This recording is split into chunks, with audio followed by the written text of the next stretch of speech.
പ്രിയപ്പെട്ട പ്രേക്ഷകരെ, ആഗോള അയ്യപ്പ സംഗമം കുടിയിറങ്ങിയ പശ്ചാത്തലത്തിൽ ദേവസ്വം വകുപ്പ് മന്ത്രി വി എൻ വാസവൻ നമുക്കൊപ്പം ചേരുന്നു തത്സമയം. Shri V N Vasavan, minister, very good morning. നമസ്കാരം. Good morning. നമസ്കാരം.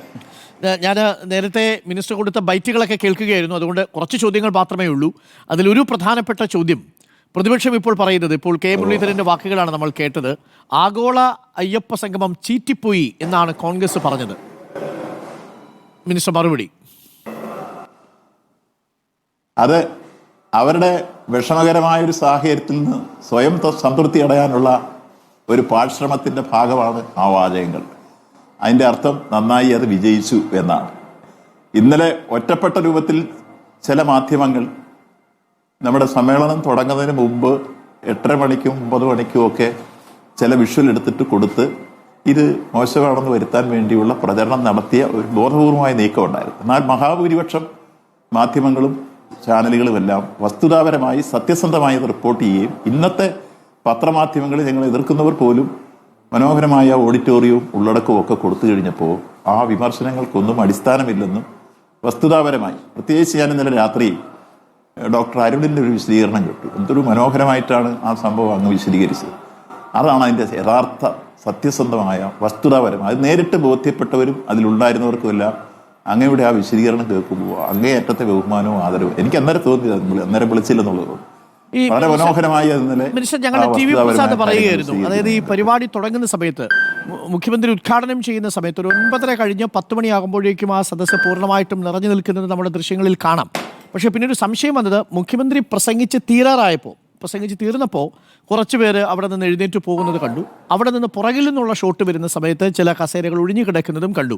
അതാണ് ചില ആളുകൾക്ക് സംശയമുണ്ടായത്. മിനിസ്റ്റർ,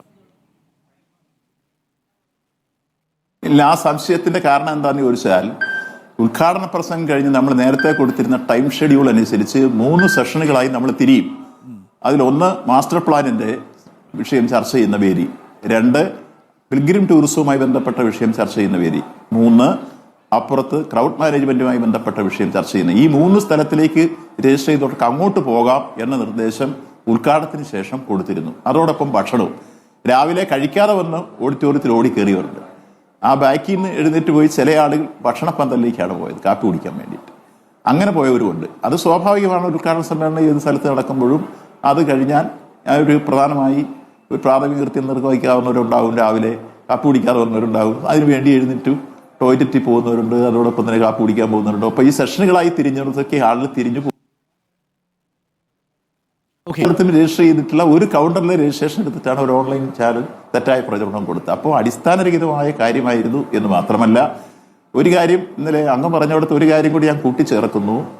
ഇന്നലെ ബഹുമാനപ്പെട്ട കേരള ഹൈക്കോടതി നിഷ്കർഷിച്ചിരുന്ന സുപ്രധാനമായ ഒരു കാര്യമാണ്, നിലവിൽ ഇപ്പോൾ നട തുറന്നിരിക്കുന്ന സമയമാണ്, റൊട്ടീനായി വന്നുകൊണ്ടിരിക്കുന്ന തീർത്ഥാടകർക്ക് ഒരു ബുദ്ധിമുട്ടും ഉണ്ടാവാത്ത തരത്തിലായിരിക്കണം സംഗമം നടക്കേണ്ടതെന്ന് പറഞ്ഞത്. അത് കൃത്യമായി പാലിച്ചു എന്ന കാര്യമാണ് ഒരു കാര്യം.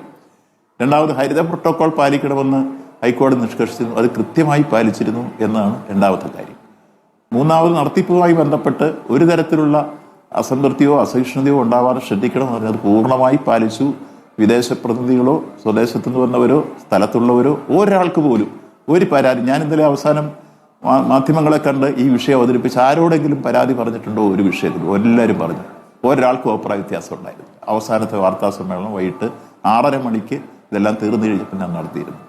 അപ്പോൾ ആ കാര്യത്തെ സംബന്ധിച്ചുള്ള സത്യസന്ധമായ ഈ കാര്യങ്ങൾ ജനങ്ങളുടെ മുമ്പിൽ എത്തിച്ച ഒട്ടനവധി മാധ്യമങ്ങൾ. അങ്ങ് മനസ്സിലാക്കേണ്ടത്, ഇന്നലെ ഈ സംഭവം നടക്കുമ്പോൾ ലൈവ് കൊടുത്തിരുന്ന ആ മിക്കവാറും ചാനലുകളെ കാണാൻ ഓരോ വീടുകളിലും ആളുകൾ സാധാരണ തെരഞ്ഞെടുപ്പ് ഘട്ടത്തിൽ വാർത്തകൾ വരുമ്പോൾ ശ്രദ്ധിക്കാനിരിക്കുന്നത് പോലെ, അല്ലെങ്കിൽ അതുപോലുള്ള ചില വാർത്തകൾ ശ്രദ്ധിക്കാനിരിക്കുന്ന പോലെ ഇരുന്നിരുന്നു എന്നതാണ് ആഗോള അയ്യപ്പ സംഗമം ശ്രദ്ധിച്ച ഒരു ജനതയുടെ അവരെല്ലാം നല്ല രൂപത്തിൽ അത് ആസ്വദിച്ച് കണ്ടു. യെസ്, കൃത്യമായ മുഖ്യമന്ത്രിയുടെ പ്രസംഗം തന്നെ അങ്ങ് ശ്രദ്ധിച്ചല്ലോ. എത്രയോ മനോഹരമായിട്ടാണ് ഓരോ പോയിന്റും എടുത്തെടുത്ത് ശബരിമലയുമായി ബന്ധപ്പെട്ട ഒരാഗോള തീർത്ഥാടന കേന്ദ്രമാക്കി ഭാവിയിൽ മാറ്റുന്നത് സംബന്ധിച്ച പശ്ചാത്തല സൗകര്യ വികസനം, എയർപോർട്ടിന്റെ വികസനം, റെയിൽവേയുടെ വികസനം, റോപ്പ് വേ, ഇതെല്ലാം അവതരിപ്പിച്ചുകൊണ്ടും മാസ്റ്റർ പ്ലാനും ഒപ്പം പിൽഗ്രിം ടൂറിസത്തിന്റെ പ്രാധാന്യവും എല്ലാം വിശദീകരിച്ചുകൊണ്ടുള്ള അതിമനോഹരമായ ഒരു പ്രസംഗമായിരുന്നു. ഒരു സംശയം കൂടി, ഇന്നലെ അവിടെ കൂടിയവരിൽ പ്രതിപക്ഷത്തിന്റെ ഒരു ആരോപണം എന്ന് പറയുന്നത് ആ കൂടിയവരിൽ ഭൂരിപക്ഷം ആളുകളും ദേവസ്വം ബോർഡിന്റെ ഉദ്യോഗസ്ഥന്മാരും ഒക്കെയാണ്. യഥാർത്ഥ അയ്യപ്പ ഭക്തരാണോ എന്ന് സംശയമുണ്ടെന്ന മട്ടിലാണ് പ്രതിപക്ഷം അത് പ്രചരിപ്പിക്കുന്നത്. അത് ഞാൻ ആദ്യം സൂചിപ്പിച്ച പോലെ തന്നെ ഇത് നന്നായി വിജയിച്ചു കഴിഞ്ഞപ്പോൾ ഒരു കുറ്റവും മറ്റൊന്നിലും പറയാനില്ലാതെ വന്നപ്പോൾ അവർ സ്വയം സംതൃപ്തിക്ക് വേണ്ടി കണ്ടെത്തുന്ന ചില മാർഗങ്ങളാണ്. ദേവസ്വം ഉദ്യോഗസ്ഥന്മാർക്ക് ഒരാൾക്ക് പോലും അവിടെ കയറാനുള്ള ഒരു അവസരം കൊടുത്ത് അവർക്കെല്ലാം ഓരോ ഗേറ്റിലാണ് ഡ്യൂട്ടി. അവർ വരുന്നവരെ സ്വീകരിക്കുന്ന രംഗത്ത്, ഭക്ഷണം കൊടുക്കുന്ന രംഗത്ത്, ഗതാഗതം നിയന്ത്രിക്കുന്ന രംഗത്ത്, പാർക്കിങ്ങിന്റെ രംഗത്ത് അവർ ശ്രദ്ധിക്കുന്നത്, രജിസ്ട്രേഷൻ കൗണ്ടറിൽ, ഇങ്ങനെ വിവിധ സ്ഥലങ്ങളിലായി ദേവസ്വം ഉദ്യോഗസ്ഥന്മാർക്ക് ഡ്യൂട്ടി നിശ്ചയിച്ചു കൊടുത്തിരിക്കുക. അവർക്ക് ഉദ്യോഗസ്ഥന്മാരെല്ലാം കൂടെ വന്നാൽ അത്രയും ഉണ്ടാവുകയില്ല. അപ്പോൾ ആ വരുന്നവരെ സ്വീകരിക്കില്ല. അപ്പോൾ അങ്ങനെ ദേവസ്വം ഉദ്യോഗസ്ഥന്മാരെ ഇരുത്തിക്കൊണ്ട് നമുക്കൊരു സംഗമം നടത്താനാവില്ല. അത് കൃത്യമായി ഓരോ സ്ഥലത്തു നിന്നും എത്ര പേര് അങ്ങ് ഇന്നലെ വിശദീകരിച്ചല്ലോ, ആ വിശദീകരണം നിങ്ങൾക്ക് രജിസ്റ്റർ നോക്കാം. വന്നവരുടെ പേര് സഹിതമാണ് ഓരോ ഡെലിഗേഷനും എത്ര പേര് ഞങ്ങളുടെ എനിക്ക് വന്നവര്, വിദേശ രാജ്യങ്ങളിൽ വന്നവർ മിക്കവാറും സ്റ്റേജിൽ വന്ന് ഞങ്ങളെ ആദരിച്ചിട്ടാണ്. 4126 പേരെന്ന് നമ്മൾ പുറത്തുവിട്ട കണക്ക്, ദേവസ്വം വകുപ്പ് പുറത്തുവിട്ട കണക്ക്, ആ കണക്കിൽ സംശയമുണ്ടെങ്കിൽ പ്രതിപക്ഷ നേതാവിനോ പ്രതിപക്ഷത്തിരിക്കുന്ന ആർക്കോ വേണമെങ്കിലും രജിസ്റ്റർ പരിശോധിക്കാം എന്നാണ് അങ്ങ് പറയുന്നത്. ഓക്കെ, ഏതൊരു സംശയം വേണ്ട, ഏത് സമയത്ത് വേണമെങ്കിലും നമുക്ക് അതിന് സൗകര്യം ഉണ്ടാക്കി കൊടുക്കാം. എങ്ങനെയാണ് ഇത് തിട്ടപ്പെടുത്തിയത്, അതിന്റെ കണക്കുകൾ ഏതൊക്കെ കൗണ്ടറിൽ വന്നു എന്ന പേര് സഹിതം അദ്ദേഹത്തിന് കൊടുക്കാൻ തയ്യാറാണ്. അപ്പൊ അതുകൊണ്ട് അങ്ങനെ ഒരു സംശയത്തിന് അടിസ്ഥാനമില്ല. അത് തെറ്റായ രൂപത്തിൽ മനസ്സിലായല്ലോ. നന്നായി അത് വിജയിച്ചു കഴിഞ്ഞപ്പോൾ സ്വാഭാവികമായി അവർ ജനങ്ങളിൽ നിന്ന് ഒറ്റപ്പെട്ടു. നല്ല കാര്യങ്ങൾ എന്ത് വരുന്നു അതിലൊന്നും പ്രതിപക്ഷം വരുന്നില്ല എന്നത് നമ്മൾ ഈ കാലഘട്ടത്തിൽ കണ്ടുവരുന്ന പ്രത്യേക കാര്യമാണ്. ലോക കേരള സഭ വന്നു, അന്ന് യൂസഫ് അലി പറഞ്ഞൊരു വാചകം ഓർക്കുന്നുണ്ടാവും. ഞങ്ങളൊക്കെ ഇവര് വിദേശത്ത് വരുമ്പോൾ എത്രയോ മാന്യമായി സ്വീകരിക്കുന്നതാണ്, പക്ഷെ ഞങ്ങളിവിടെ വന്നപ്പോൾ ഞങ്ങൾക്ക് ഒരു നേരത്തെ ഭക്ഷണം തരുന്നതിനാണോ ഇവർ ഈ വിമർശനം ഉന്നയിച്ച് മാറി നിൽക്കുന്നത്. അന്ന് യൂസഫ് അലി പറഞ്ഞ വാചകം ഇപ്പോഴും എൻ്റെ കർണപടങ്ങളിൽ മുഴങ്ങുക. ഒരിക്കലും ഇവർ സ്വീകരിക്കാൻ പാടില്ലാത്ത ലോക കേരള സഭ ബഹിഷ്കരിച്ചു. ഇവർ വിഴിഞ്ഞം അന്താരാഷ്ട്ര തുറമുഖം ലോകത്തിന്റെ നെറുകയിൽ നമ്മൾ എത്തിച്ചു. ആ സംഭവം അഭിമാനിക്കാൻ അവസരം ഉണ്ടാക്കി അവരെ ക്ഷണിച്ചിട്ട് കുറ്റം പറഞ്ഞ് മാറി നിൽക്കുകയല്ലേ ചെയ്യാവൂ. ഒരു നാടിന്റെ പുരോഗതിയിൽ അവർ ഉൾപ്പെടണ്ടേ. നവകേരള സദസ് വന്നു, അങ്ങ് പല സ്ഥലത്ത് നിങ്ങളുടെ കൂടെ ഉണ്ടായിരുന്നല്ലോ വണ്ടിക്കകത്ത്. അവര് നിങ്ങളെല്ലാം ജനക്കൂട്ടമെല്ലാം കണ്ടു. അന്ന് അതിനെ കുറ്റം പറഞ്ഞ് മാറുന്ന ഒരു 7 കോടി രൂപ വെച്ചൊരു മണ്ഡലത്തിന് കൊടുത്തപ്പോൾ അവർ കൈനീട്ടി അത് വാങ്ങി വികസനം. ഇപ്പോൾ ആ 7 കോടിയുടെ പ്രവർത്തനം നടത്തിക്കൊണ്ടിരിക്കുക. അവർ മാറി നിൽക്കുക എന്ന് കുറ്റം പറഞ്ഞിട്ട് എത്ര ഭംഗിയായിട്ടായിരുന്നു ആ നവകേരള സദസ് നടന്നു. അപ്പൊ നല്ലതിനെ നല്ലതായി കാണുന്നതാണ് സംസ്കാരം.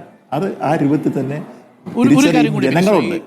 ഈ ജനാധിപത്യത്തിൽ നമ്മൾ മനസ്സിലാക്കേണ്ടത് ഈ വെള്ളാപ്പള്ളി നടേശനെ മുഖ്യമന്ത്രി ഔദ്യോഗിക കാറിൽ കൊണ്ടുവന്നതിനെതിരെ ഇപ്പോൾ മുസ്ലിം ലീഗ് അടക്കം വലിയ ശക്തമായ പ്രതിഷേധമാണ് ഉയർത്തിയിരിക്കുന്നത്.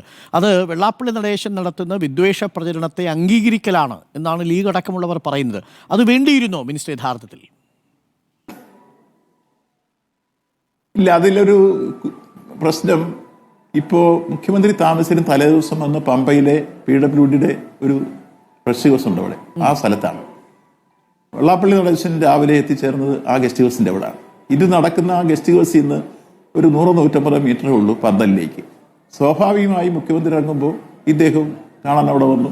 അപ്പൊ ഈ 150 മീറ്റർ ഉള്ളിടത്ത് ഇദ്ദേഹം കയറിപ്പോരുന്നതിൽ ഒരു അനൗചിത്യം കൊണ്ട് രണ്ടുപേരും ഒരു ലക്ഷ്യത്തിലാണ് പോകുന്നത്. രണ്ടുപേരും അയ്യപ്പ സംഗമത്തിലേക്ക് ഉള്ള പരിപാടിയിലല്ല, യോജിക്കാൻ കഴിയുന്ന പരിപാടിയിലാണ്, എല്ലാവർക്കും യോജിക്കാൻ കഴിയുന്ന ഒരു പരിപാടിയിലേക്കാണ് രണ്ടുപേരും പോകുന്നത്. അതിന് ഈ 150 വരെ പോകുന്നിടത്ത് ആ കാറിൽ കയറി വന്നതുകൊണ്ട് ഒരു അനൗചിത്യം വിഷയത്തിലേക്ക് പോകുന്ന ഒരു രാഷ്ട്രീയ സന്ദേശവും ഇല്ല. അതിനെ തെറ്റായി വ്യാഖ്യാനിക്കേണ്ടതുമില്ല. ആ കാര്യത്തിൽ മറ്റു രൂപത്തിൽ വിമർശനങ്ങൾ ഉയർത്തേണ്ട ഒരടിസ്ഥാനവും അതിനകത്ത് കാണുന്നില്ല. ഓക്കെ, ഒരു കാര്യം കൂടി, ഇനിയിപ്പോൾ ബദൽ സംഗമം നടക്കുകയാണ്, അത് നാളെ നടക്കും. ശബരിമല സംരക്ഷണ സമിതിയുടെ പരിപാടിയാണ്. അപ്പോൾ ആ പരിപാടിയിലും ചില നിർദ്ദേശങ്ങൾ വന്നാൽ അത് സർക്കാരിന് സമർപ്പിക്കുകയാണെങ്കിൽ അതങ്ങ് പരിഗണിക്കുമോ? നിശ്ചയമായും അവർ ആര് സമർപ്പിച്ചാലും നല്ല നിർദ്ദേശങ്ങൾ ആരുടെ ഭാഗത്തു നിന്നും ശബരിമലയുടെ വികസനത്തിന് വേണ്ടിയും അതിന്റെ ഉയർച്ചയ്ക്ക് വേണ്ടി ആര് നല്ല നിർദ്ദേശങ്ങൾ മുന്നോട്ട് വെച്ചാലും അത് കക്ഷിയോ രാഷ്ട്രീയോ ജാതിയോ മതമോ ഒന്നും നോൽക്കാതെ തുറന്ന മനസ്സോടെ സ്വീകരിക്കും. നേരത്തെ തന്നെ ഈ കാര്യത്തിൽ വ്യക്തമാക്കിയിട്ടുണ്ട്. ആ കാര്യത്തിൽ യാതൊരു സംശയവും വേണ്ട. നമുക്കൊറ്റ ലക്ഷ്യം ശബരിമല ആഗോള തീർത്ഥാടന കേന്ദ്രമായി മാറണം. തത്വമസി, ഞാൻ നീ ആകുന്നു, ഇങ്ങനെ ഒരു സന്ദേശമുള്ള ലോകത്ത് എവിടെയെങ്കിലും ഒരു ആരാധനാ കേന്ദ്രമുണ്ട്? അതൊരു വിശ്വമാനവിയുടെയാണ് ആ സന്ദേശം. അതാണ് ഞങ്ങൾ ആദ്യം തൊട്ടേ ഉയർത്തിപ്പിടിക്കുന്ന ഒരു കാര്യം. അത് അർത്ഥപൂർണമായി ലോകത്തെമ്പാട് പ്രചരിച്ചു വരുമ്പോൾ ലോകത്തിന്റെ നാനാഭാഗത്തു നിന്ന് ആ തീർത്ഥാടനം നമ്മൾ വലിയ രൂപത്തിൽ വന്നു കഴിഞ്ഞാൽ അതിന്റെ ഗുണം ആർക്കാ? ഈ നാടിനല്ലേ. എത്രയോ നാടുകളിൽ നിന്ന് ആളുകൾ വന്നു ചേരുന്നു. അവരുടെ ട്രാൻസ്പോർട്ടേഷൻ സൗകര്യങ്ങൾ, അവരുടെ അക്കോമഡേഷൻ സൗകര്യങ്ങൾ, അവരുടെ ഭക്ഷണ സൗകര്യങ്ങൾ, ഈ നാട്ടിൽ എത്രയോ ആളുകൾക്ക് വലിയ രൂപത്തിലുള്ള വരുമാനം ഉണ്ടാക്കുന്ന രൂപത്തിലേക്ക് ആ വരവ് നമുക്ക് ഒരു തീർത്ഥാടക ടൂറിസമായി മാറുമ്പോൾ അതിൽ വരുന്നൊരു മാറ്റം നാടിൻ്റെ എക്കണോമിയിൽ ഉണ്ടാവുന്നില്ലേ? അതെല്ലാം കാണണ്ടേ? അപ്പോൾ ആഗോള തീർത്ഥാടന കേന്ദ്രമായി ശബരിമലയെ നമ്മൾ മാറ്റി തീർക്കുമ്പോൾ അതുവഴി നാടിനും ഉണ്ടാകുന്ന ഗുണപരമായ കാര്യം തിരിച്ചറിയണം. ശരി, thank you minister. Thank you. രാവിലെ തന്നെ പ്രത്യേകിച്ച് ആഗോള അയ്യപ്പ സംഗമം കഴിഞ്ഞൊരു തിരക്കിലായിരുന്നു. അതിനുശേഷം മിനിസ്റ്ററാണ് നമ്മളോട് പ്രതികരിച്ചത്. Thank you minister.